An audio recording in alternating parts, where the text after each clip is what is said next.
Thank you for tuning into the GSMC Soccer Podcast brought to you by the GSMC Sports Network. We have a great show for you today. We will be covering the Aston Villa draw with United. We'll do a full reaction to Real Madrid defeating Villarreal. We'll discuss Tottenham's collapse as they blow 2-goal lead and lose to Brighton. We'll discuss Bayern Munich conceding 3 to Eintracht Frankfurt as they drew. And make sure you stick around for the end of the show, but I'll be giving you my top headlines, my reactions to some of the top headlines that have been going on in the soccer world.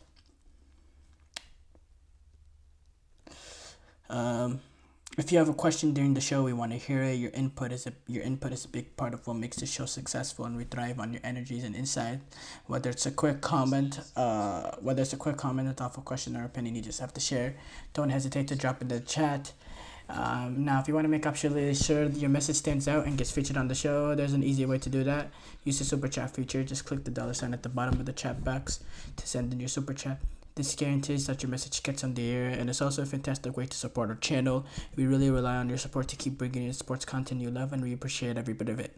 So go ahead, let us know what you think, and hit that super chat button, and let's keep this show as interactive and exciting as possible. And if you prefer, you can also go to the gsmcpodcast.net to tip, donate, and leave a comment or question there. We couldn't do what we do without your amazing support, and we're so thankful to have you as part of our community.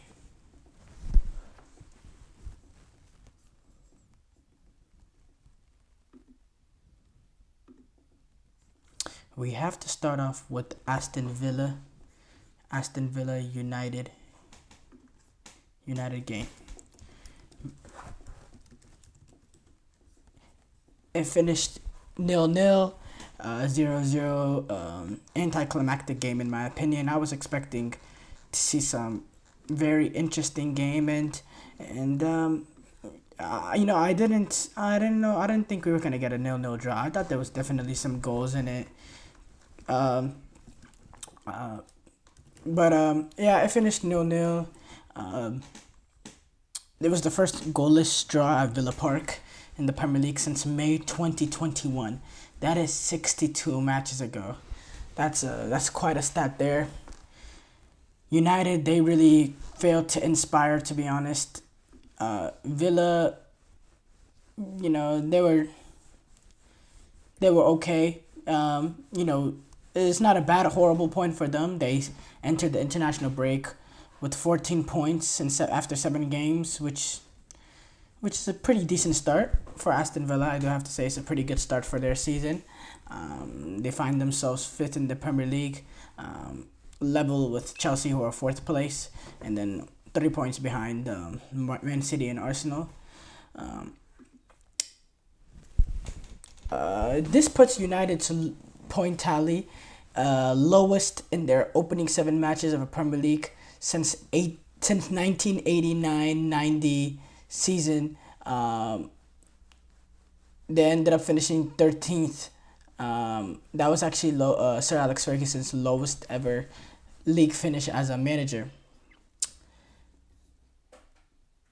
Neither team really created, many opportunities. Bruno Fernandes, he claimed the free kick off the crossbar. But other than that, there was no clear-cut out opportunities. Both teams really lacked that cutting edge, really lacked that intensity, really lacked that will to go and get the 3 points. Even down the stretch, this game was 0-0. Both teams were almost seeing it out. I know Jadon Philogene, he had a really good shot on goal in stoppage time.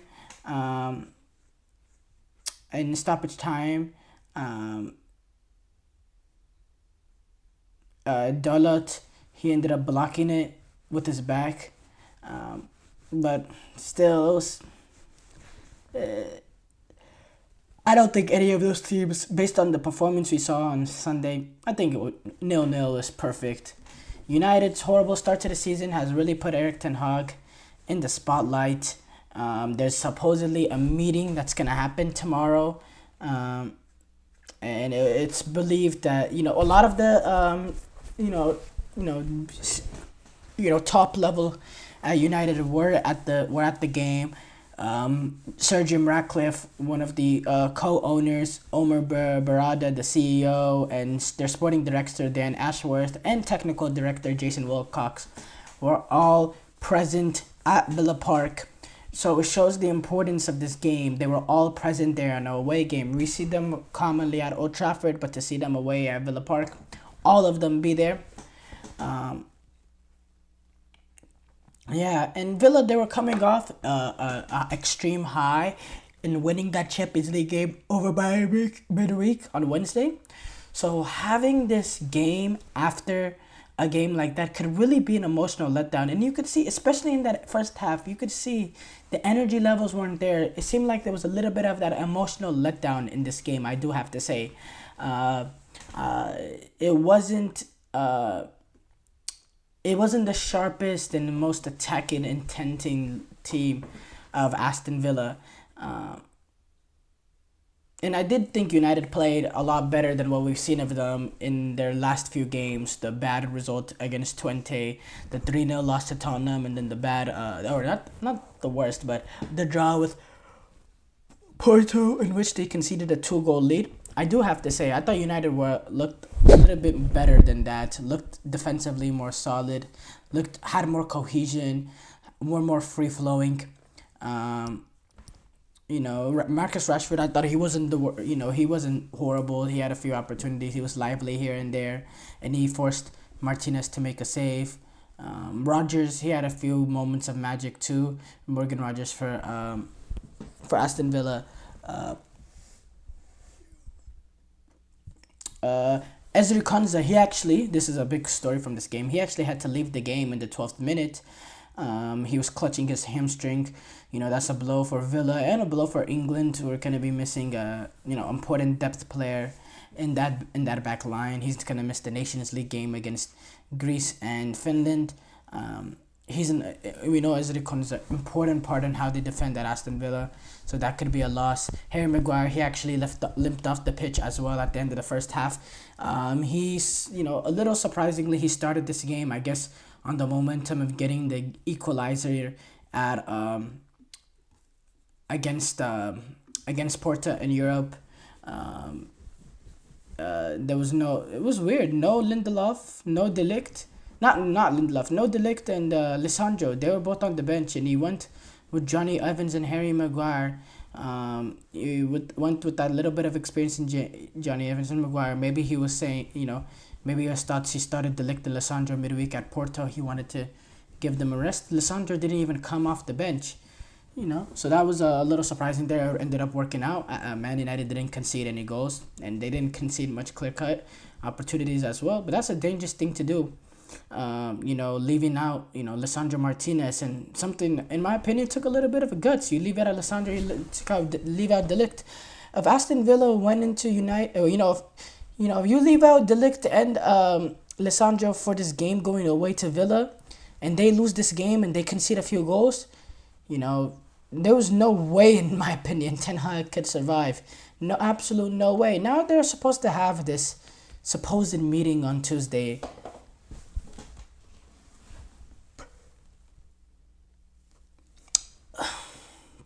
I'm struggling to understand what is United, what are they looking for? Are they trying to find reasons to retain Ten Hag? It seems like they keep trying to convince themselves, and they're saying they're going to do this meeting and not. What's the point in this meeting? I don't think they're going to fire him, I do have to say, because if they were going to fire him, it would just have happened, no? What's the point in having a meeting? You're going to have a meeting with him tomorrow to let him know he's getting, I don't understand it at all. I really don't. Is the meeting, okay, you have one final straw, that's it, you're on your last life? Is that what's going on here? I don't know, but you don't want to make it in a point that the season is lost by the time you make the decision. You don't want to put yourself in that sort of position. Whatever they deem. And I don't know what they're gonna deem. I really don't. It's a difficult decision to. No, it's not necessarily difficult. Yeah.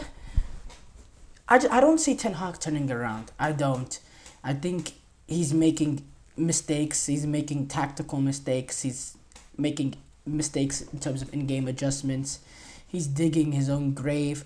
The players, and a lot of it is the players too. The players' inconsistency gets managers fired, and there's a lot of inconsistency. And it branches from Marcus Rashford. Marcus Rashford is the exact kind of manager that's the exact kind of player that gets managers fired. Marcus Rashford is the exact kind of players that gets managers fired because he has his great runs in which he's dominant and he's part of this amazing team in Marcus Rashford, and he was a part of a really good Ten Hag team his opening year. And then Marcus Rashford falls off. The United, they fall off as a team. Marcus Rashford, he falls off himself as well, and it's just an inconsistent nature to him in which he just gets managers fired. Players like Marcus Rashford, sometimes they can bail out managers, or they're supposed to be bailing out their managers. Sometimes managers, they need their great players to sometimes bail them out in vulnerable positions. Ten Hag doesn't have that with these players. There's players that are not fit to wear the badge. There's players that are inconsistent. There are players that don't have the mentality to play at Manchester United. It's an issue. It's an issue bigger than Erik Ten Hag. It's an issue bigger than this new board, honestly, this new footballing operations. This is a systematic issue when it comes to Manchester United and when it comes to the failures of this club since Sir Alex Ferguson. And to be honest, how this new football operations have came in and run it, Sir Jim Ratcliffe, and his new group, Dan Ashworth, all that. I mean, what has been, they've been just as dysfunctional. It's been completely dysfunctional in how they managed the end of last season, how they ended up retaining Ten Hag, how they were reaching out to managers before the FA Cup final. It was just a joke, and it seems like they're still in that direction. So, was it enough? I think it was just enough. Because the firing was going to happen. I thought it would happen, right away. The fact that they're meeting tomorrow, there's no firing that's going to happen. It's just all white noise. Sir Jim Ratcliffe, he said something before the game saying it's not my decision. That made me, think twice about it. But more and more I think about it, he's going to retain his job. Short break here coming up. When we come back, we'll do a full reaction to Real Madrid defeating Villarreal. And we'll also discuss Dani Carvajal's injury. I feel like I'm losing my mind. Is everybody in the world blind? Please, Lord, give me a sign, a sign. I feel like I'm losing my mind. Is everybody in the world blind? Please, Lord, give me a sign, a sign. I wanna be the greatest. Everybody on the fake shit. I look around and feel like everybody is the fakest. I make this every day and I'm impatient, hoping one day I blow up from the basement. Statement, the top is so vacant. I don't hear shit that I think is amazing. Waiting for my day when I'm playing sold out shows for 1,000 faces. Hey, give me that crown, get in my way and to be put down. It ain't your place, all this my town. If I want that shit, then I'll get it right now. I'm losing it, the noose it fits, some losing shit, a stupid myth. You choose to live or choose to dip, you choose to fight or lose your grip and lose a gift. I feel like I'm losing my mind. Is everybody in the world blind? Please, Lord, give me a sign, a sign. I feel like I'm losing my mind. Is everybody in the world blind?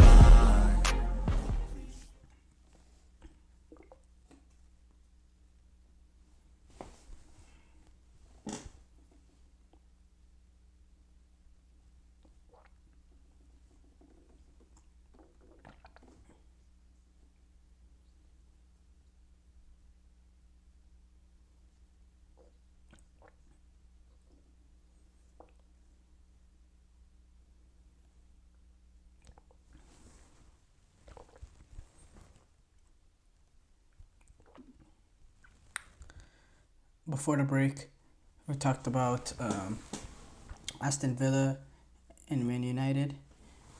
Man United's draw with Aston Villa. We move on to do a full reaction to Real Madrid defeating Villarreal. And then we'll also discuss Dani Carvajal's injury. Good win for Real Madrid defeating Villarreal, who before were were third place, I believe, in La Liga, and they played some really really good football, and for Real Madrid to defeat them 2-0, pretty comfortable victory with the opening goal coming early in the game for Real Madrid, which allowed them to settle down, to allow the crowd to get into it, and and then an amazing goal from Vinicius, who I was a little bit critical over after that little game. Wonderful goal to make it 2-0, and now they found themselves level with points with Barcelona. When they got that win, Barcelona went on to get that victory against Alaves a day later, 3-0. So Barcelona right now are 3 points ahead of Real Madrid, 9 games in, which, for how mediocre Real Madrid has been, dropping points in 3 different games. They're still won 6, they're draw 3, they haven't lost a single game.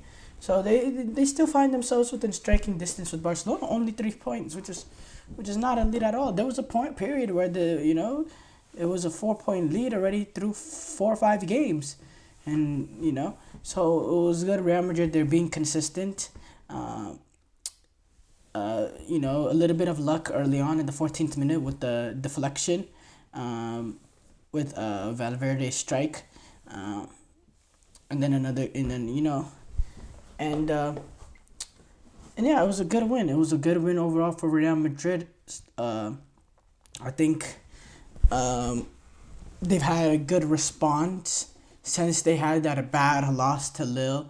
That was a really really good response, that 2-0 win. For that disappointment, for the negativity around Real Madrid, in the newspapers there was some huge negativity. I think it's a good way to settle it down. I think the Villa playing a team that Villarreal, that's a respectable win there, came at the right time with the pressure mounting, with the criticism, for them to have their chance to get this really good win. Now in the negatives, we'll get to the Dani Carvajal thing later on, which is a bad loss. I think Kylian Mbappe was really poor, I do have to say. Really poor Kylian Mbappe.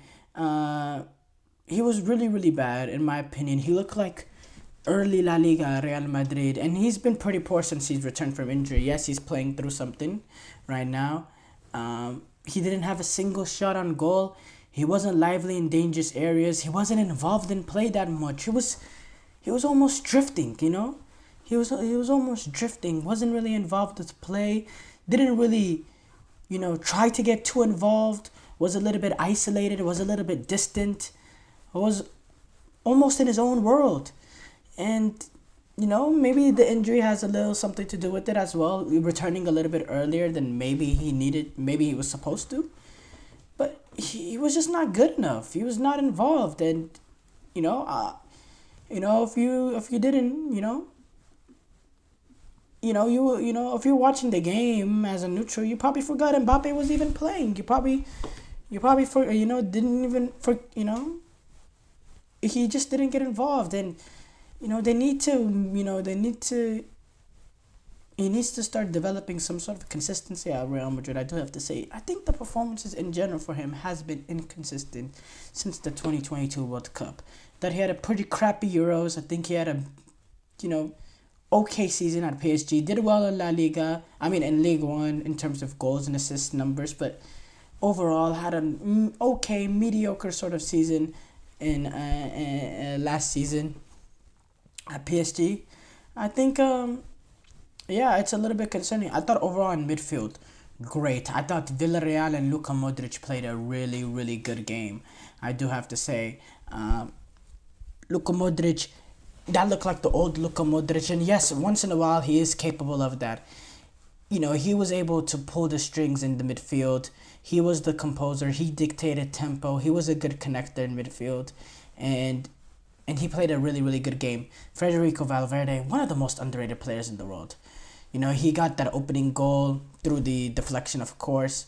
But the amount of the amount of ground he covers, the amount of work he does, being able to drive the ball into attacking areas, and then all the covering he does, the running he does, the space that he covers, and then his ability to do the defensive dirty work as well. Get interceptions, do the dirty work in terms of getting the tackles in. Not being easy to play against. He has that nature where he can control the ball and he can take the ball forward. And he can pass the ball, but he also has that defensive nature to him where he's willing to do the work, and he has the ability to go up, join attack, and drop, and do all that work and defend as well. He has the capacity, the lungs to do that, and then he's also giving you bangers as well. That's a boss man right there. Underrated player. He's a sort of player. I'm surprised he hasn't had that huge impact in the international tournament for Uruguay yet, because he has that quality. And he has that ability as well. He's a brilliant player. And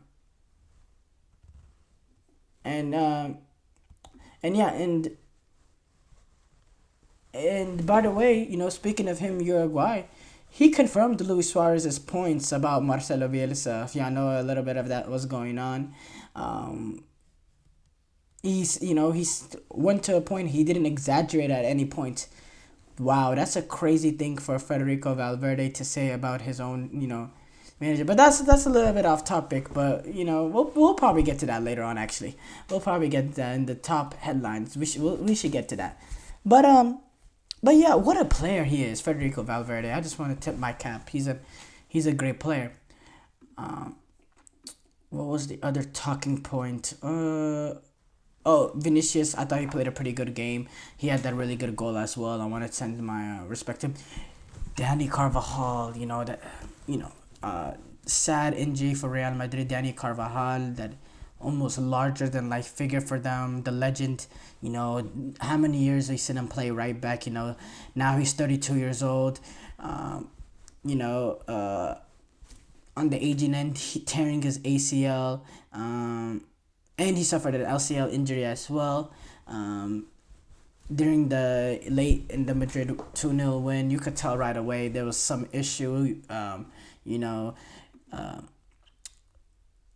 could tell that there was an issue with him.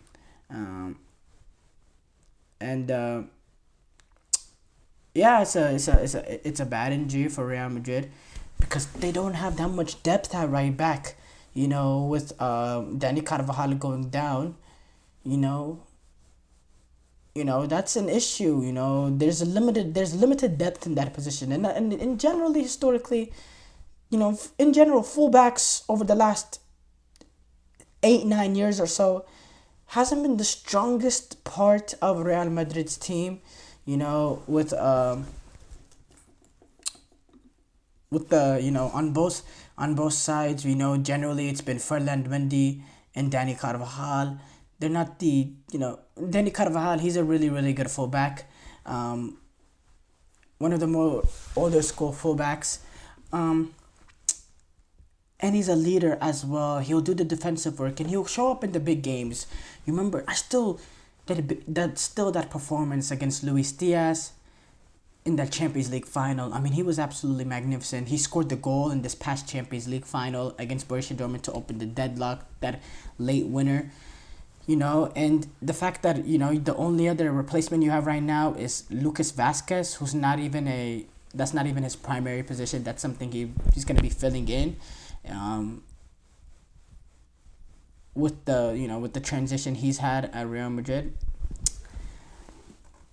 Yeah, I don't know. I don't know. That's a hole there that Real Madrid. Maybe they'll address it in January with some temporary solution and a loan or something of that sort to bring in someone temporarily. But and also shout out to Real Madrid as well. They extended his contract immediately after, I think it was his existing contract was gonna expire at the end of the season, but to support him, he's won 6 Champions Leagues in 11 years at Real Madrid. They announced a new deal until the summer of 2026. The club announced, so that's a sense of respect, and that's really a great thing for the club to do. Short break here coming up. When we come back, we will do a full reaction to Tottenham's collapse as they lose to Brighton. Looking for your daily fix of sports talk without having to pay for it? GSMC Sports Network is available on YouTube. Just search GSMC Sports Network. Get your fix of daily sports talk shows on YouTube, absolutely free. NFL, college football, NBA, MLB, MMA, UFC, fantasy football, and so much more. GSMC Sports Network has shows running all day long, with new sports shows starting every 2 hours. Just like on your favorite cable sports channel, except GSMC Sports Network is absolutely free. Just search GSMC Sports Network on YouTube to catch one of your new favorite shows, like the GSMC College Football Podcast, Chip Shot Football Podcast, Hoops and Heels Women's Sports Podcast, GSMC Basketball Podcast, and so many more. Check it out for yourself. GSMC Sports Network, now available on YouTube absolutely free. Search GSMC Sports Network on YouTube right now.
Before the break, we did a full reaction to Real Madrid defeating Villarreal and Dani Carvajal's injury. We move on to do a full reaction to Tottenham's collapse as they blew a 2-goal lead to Brighton. Unbelievable. Tottenham found themselves 2-0 up through goals in the first half from Brennan Johnson and James Maddison before in a span of 18 minutes in the second half, in which they concede 3 goals and they find themselves from up 2-0 to down 3-2 in the span of 18 minutes. Unbelievable game, really pleasing to watch. Enjoyed it. Not pleasing, actually. Pleasing is when I mean pleasing to watch. Obviously, I'm not talking about it was pleasing to see Tottenham lose, which is, not the worst thing in the world to see. But when I mean pleasing, it's really fabulous game. Exciting to watch. I thought both teams played some really good football, and it was a good showing for Premier League. I believe this was the late game on Saturday.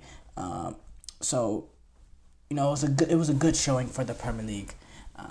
It really was. But yeah, Brighton, they Danny Welbeck, he sealed the 3-2 win with the third goal. And yeah, so Brendan Johnson, James Maddison, they gave Spurs the lead, who, as always, played scintillating football and completely dominated that first half. Was up 2-0. Could have been more.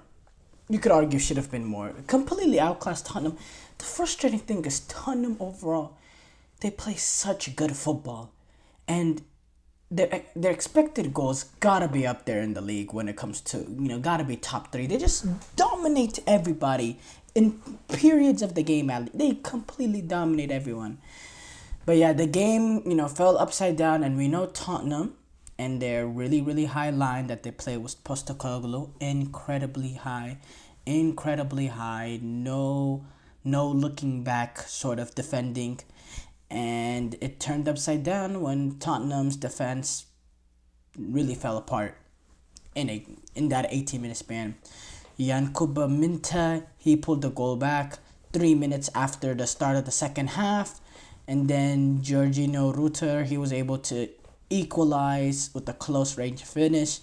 Then Welbeck, he was able to head home Brighton's third goal after, again, more mediocre defending by Tottenham. Just mediocre defending. The thing that's getting Tottenham killed this season is two things. It's lacking cutting edge in the attack, which is something that they've started to fix over the last few games or so. I believe this is now they scored multiple goals in their last 6 games this season. After the first 4 rough games to the season, they've scored at least 2 goals in the last 6 games. They're starting to generate more goals. They got 3 goals past Karabakh, played the entire game with Tenement. They got 3 goals past United at Old Trafford. They got 3 goals past Brentford. They went away at Ferencváros, played primarily a second team. They were able to get 2 goals past Tottenham.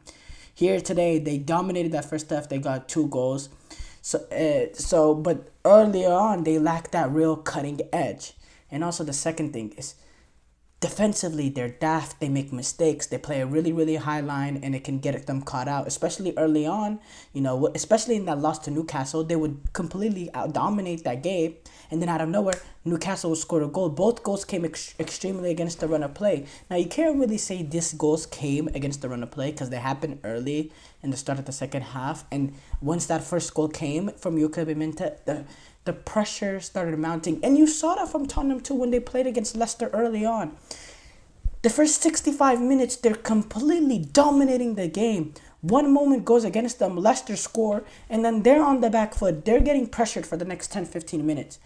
The mentality for Tottenham is not good enough. Once that first moment comes where their lead, starts getting threatened, they fall apart. It is almost it is the history of Tottenham, to quote Key Lady. It is the history of Tottenham just falling apart. The mentality, and I don't understand how the club has the same issues over and over again. It just seems like, you could put any player on this Tottenham team. You can't take the badge away from them. Once the Tottenham badge gets on, there's a certain mentality. It's a weak mentality. By the way, this is Brighton's first win in 5 league games. And it moves them above Spurs now in 6th place with 12 points from 7 games, which is not the worst start. Again, I say this all the time, it is a Brighton team led by Fabian Hursler, but there's an unknown element to them because we haven't really seen Fabian Hursler at this level. He's never managed top-flight football, so I didn't know what we can expect. I didn't know what type of play, what style of play would see from Brighton. I think Brighton, it's a little bit of mix with Brighton, Some games that they're able to be on the back foot, other games that they're able to, play football, and they're able to balance it really, really well. And they play some good football as well. They get numbers forward. They play with bravery, even going up against, perceived better opposition in Tottenham. And Ange Postecoglou, the first few games he was getting criticized. Then, the criticism started slowly minting away with the results that they were getting. But this is the sort of loss that the criticism can wrap it up because the defensive issues is still there. That stubbornness about them, even when they have that 2-goal lead, to not drop the back 4, just even 5 yards. You go down to 10 men, 9 men. Just drop it down 5 yards. The stubbornness element to him, it's what makes a manager so great. Can also sort of be the end of a manager that can bring that can put a manager to the ground, and and get fired. And I'm not saying he should be, and there's some people that say that, but I'm not saying he should be under pressure or he should make serious changes and all that. But there's some moments where you're up 2-0, you're starting off the second half, you're playing this game away at Brighton. There's no issue dropping your back line just 5-10 yards.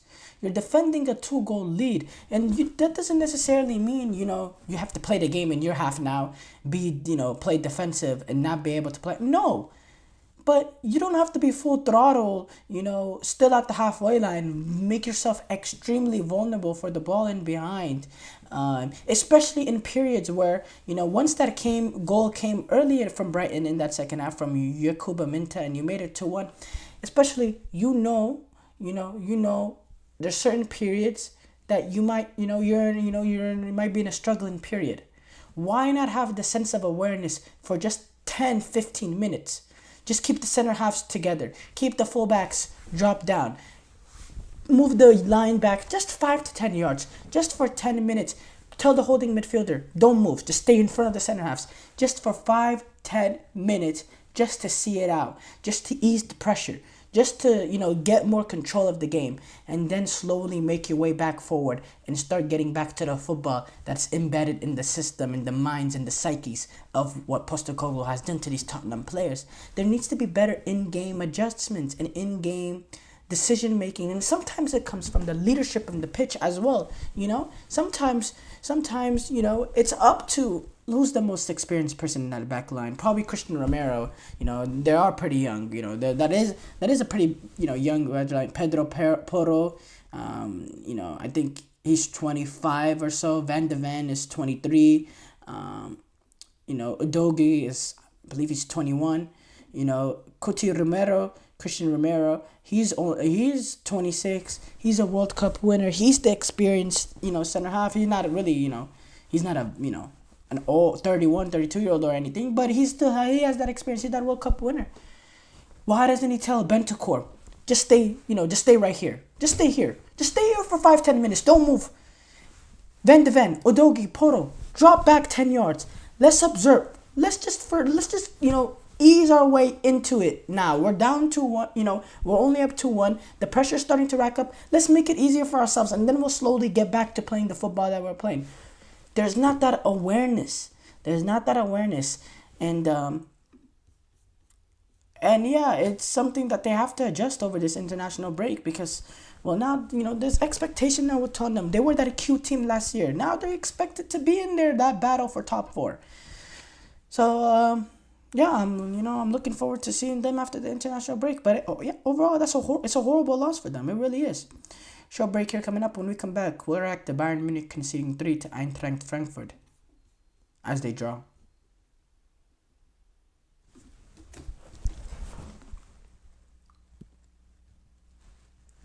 For the best and latest podcasts available anywhere, go to the podcast app on your cell phone and type in GSMC to access free content-rich podcasts on health and wellness, book reviews, sports, entertainment, relationships, social media, movies, technology, finance, and even weird news. Subscribe and download the GSMC Podcast Network's family of shows, available everywhere podcasts are found.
Before the break, we discussed Tottenham's collapse as they blew the 2-goal lead and lost to Brighton. We move on to react to Bayern Munich.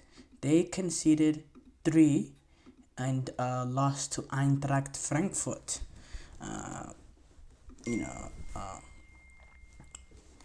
Bad loss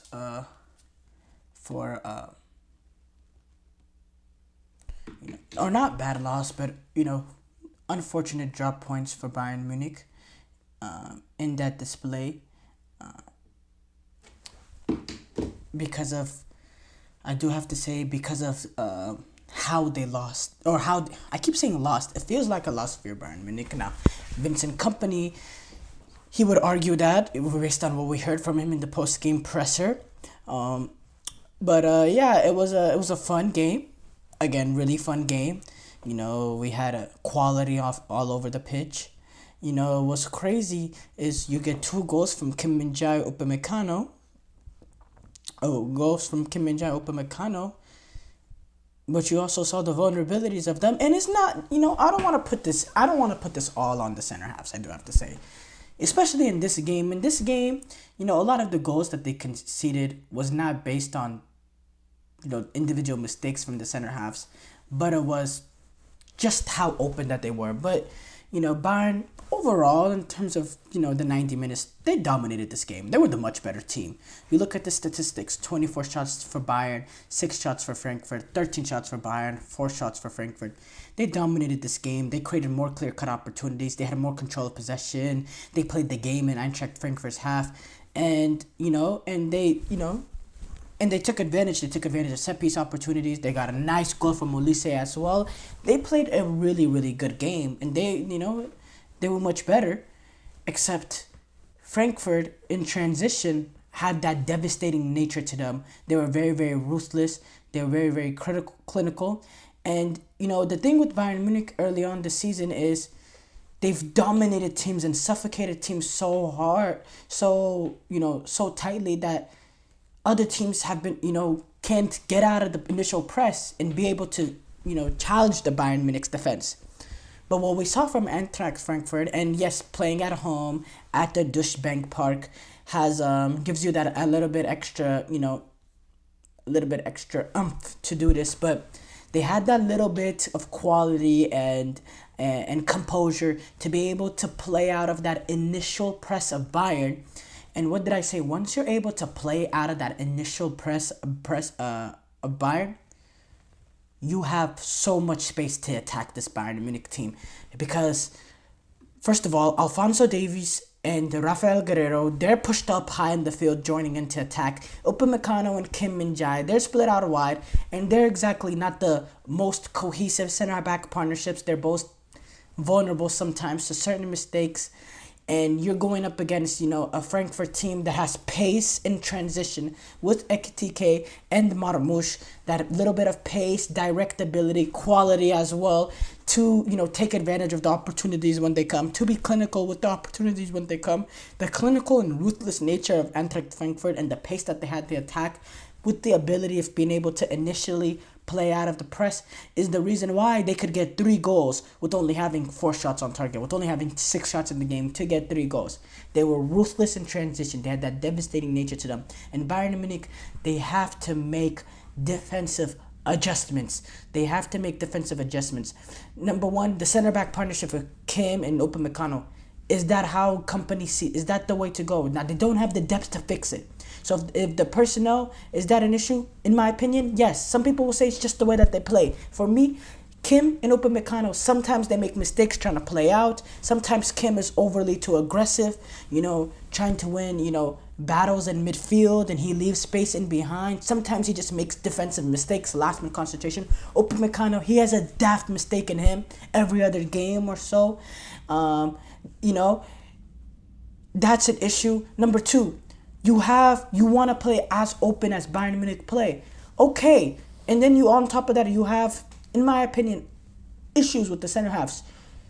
If you want to attack with your fullbacks, at least have that relationship between them two. One goes up while one comes. So at least you have at least three in the back at all times. If Guerrero goes up, leave Alphonso Davies in behind to stay behind with Kim and Upamecano. If Davies goes up, then left Guerrero in behind. So at least you have that back three there that you can keep some sort of unit.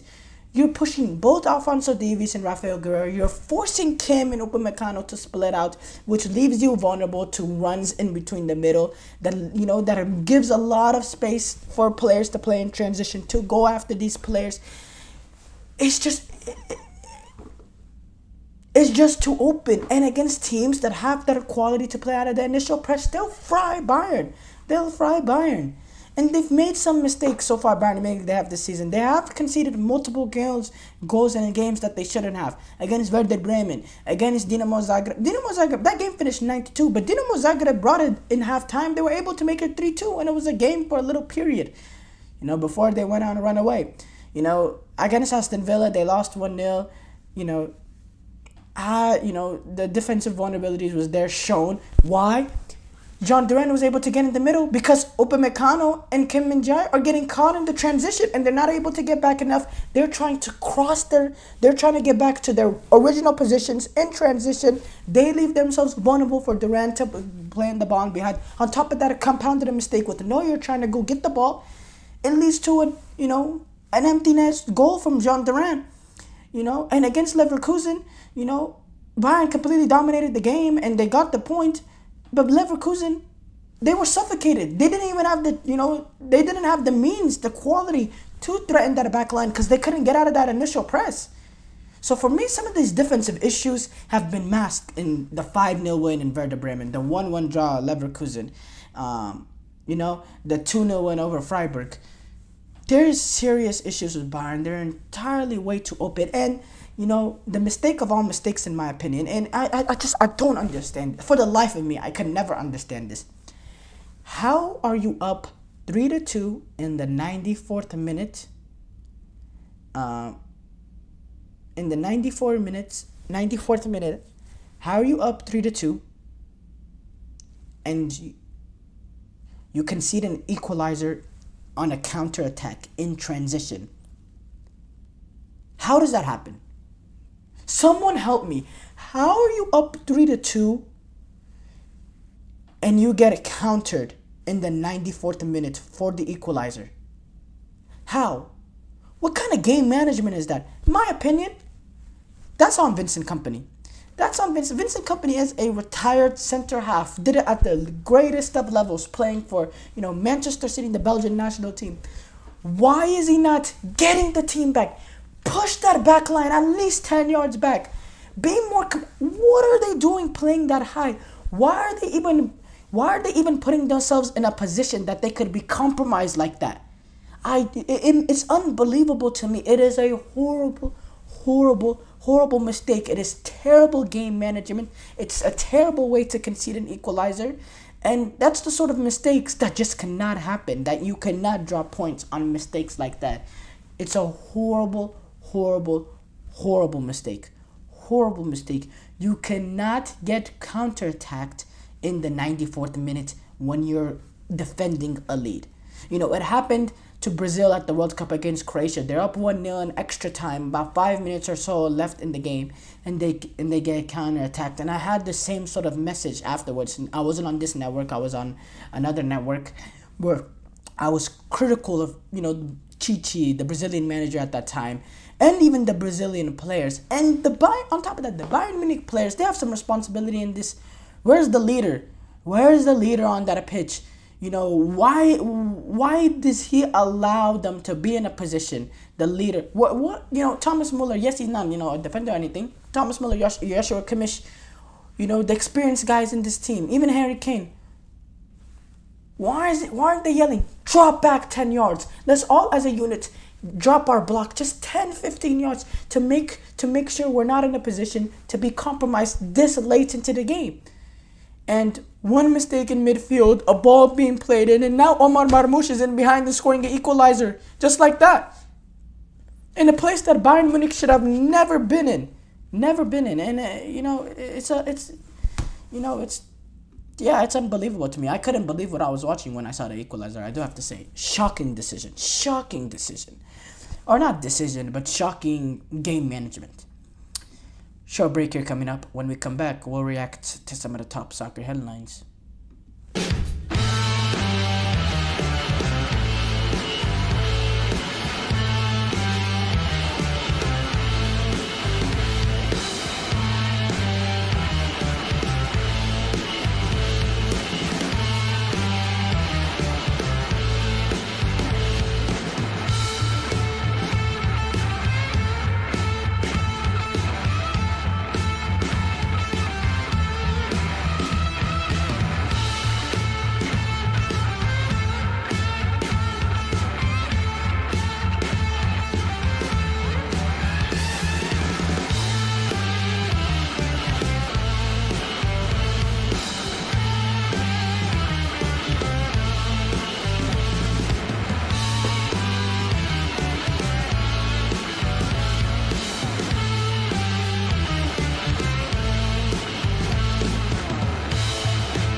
Before the break, we discussed Bayern Munich conceding 3 to Eintracht Frankfurt as they drew. We move on to react to some of the top headlines. We have to start off. So, apparently Manchester City and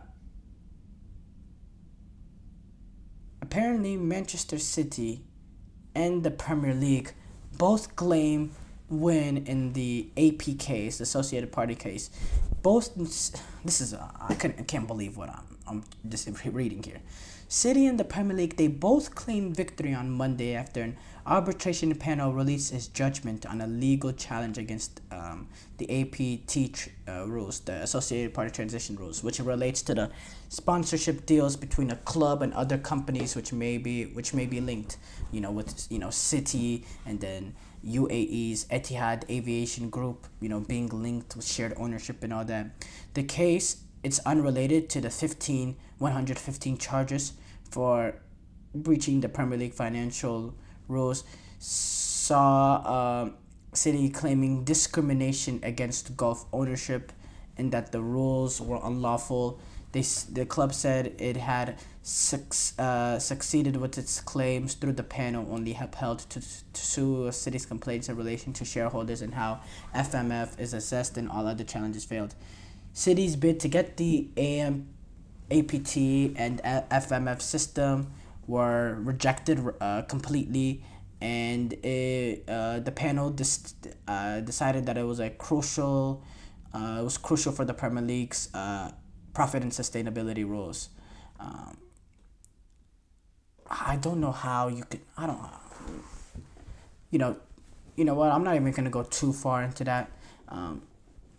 We'll let y'all make your own observations based on what I said.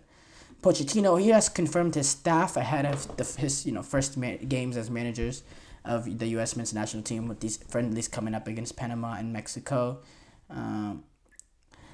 Jesus Perez, he was appointed first team assistant coach. Vicky D'Agostino, it was also as an assistant coach, and then Tony Jimenez is goalkeeper coach, and Sebastian Pochettino, who's the son of Mauricio Pochettino, he was hired as a sports scientist.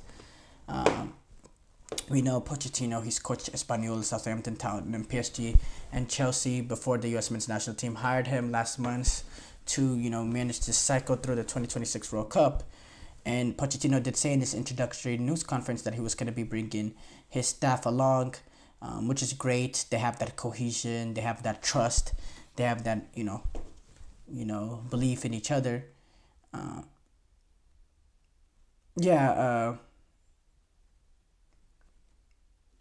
That's a good move.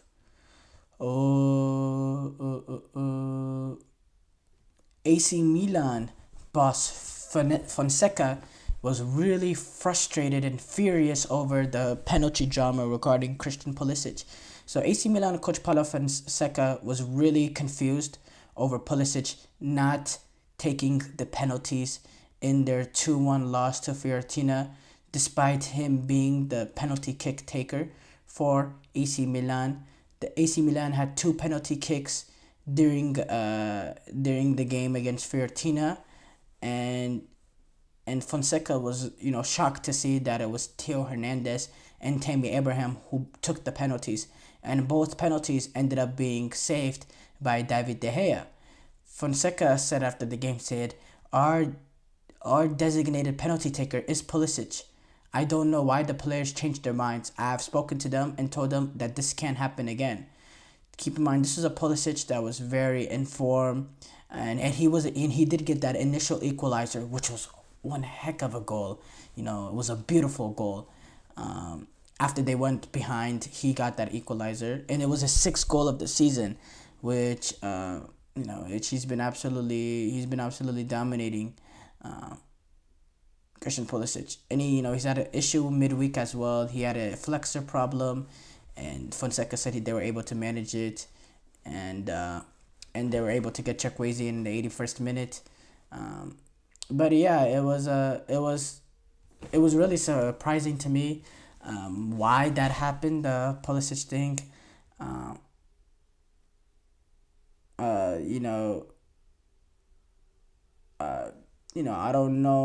I don't know exactly. There's not much reported, whether it's Pulisic that was, reluctant to take that penalty, which it'll be hard for me to believe because of the amazing form he's been on, and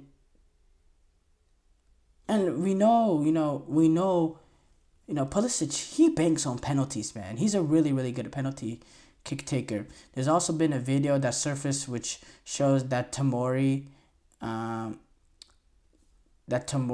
got the ball to ensure that Tammy Abraham was the one to take the penalty. That second penalty against Fiorentina.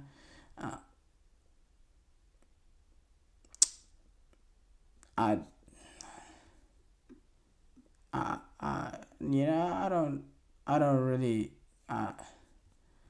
don't really understand it. I don't think it's from Pulisic. I do have to say, I don't think Pulisic was reluctant to take the penalty. There's no way. And you could see him, especially on the second one, him almost trying to plead with Tammy Abraham. It's really ridiculous, and it's just not right, If Pulisic is the dedicated penalty taker, they have to give the ball to Pulisic. It's in my opinion, it's a disgrace. That's a sort of move, especially, Tammy Abraham, he's just getting to AC Milan. Where does he think he gets this leverage to do these sort of things? I think this is something that needs to be properly disciplined. I do have to say, that's very, very selfish, and you're putting yourself over the team, and it ended up costing AC Milan. They missed 2 penalties in the game that they drew 1-1. Crucial. No, they lost the game 2-1. Actually, Goodmanson, he got the winner in the 73rd minute. Crucial mistake. Okay, now it's a really, in my opinion, a big story, especially with the international break coming up with the Uruguayan national team playing this weekend. This international break. We know Uruguay, they go on to take on Peru and Ecuador this cycle of international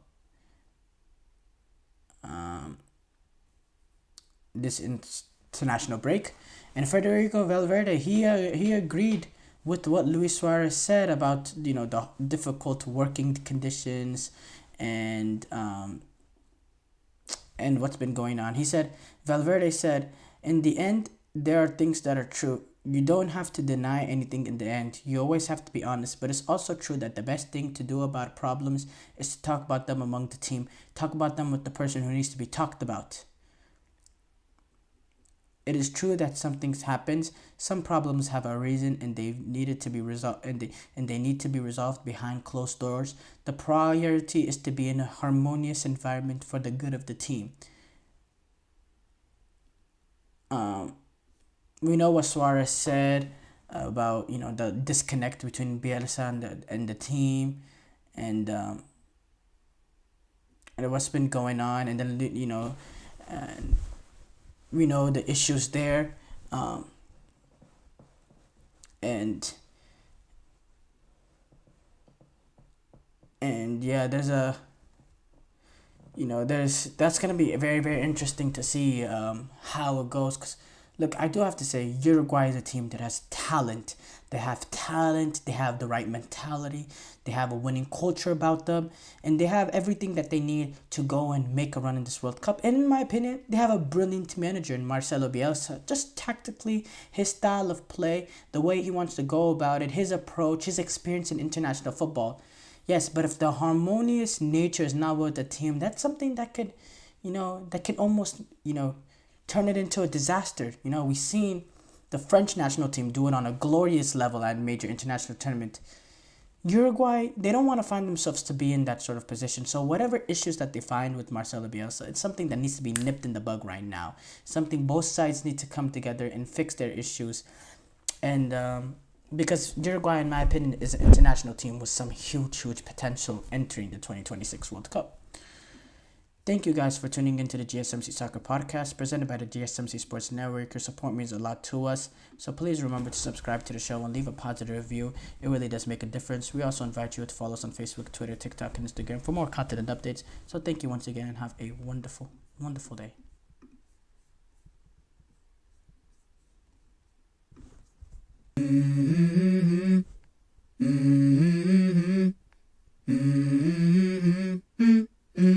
Let's go. I wake up to a little bit of drool.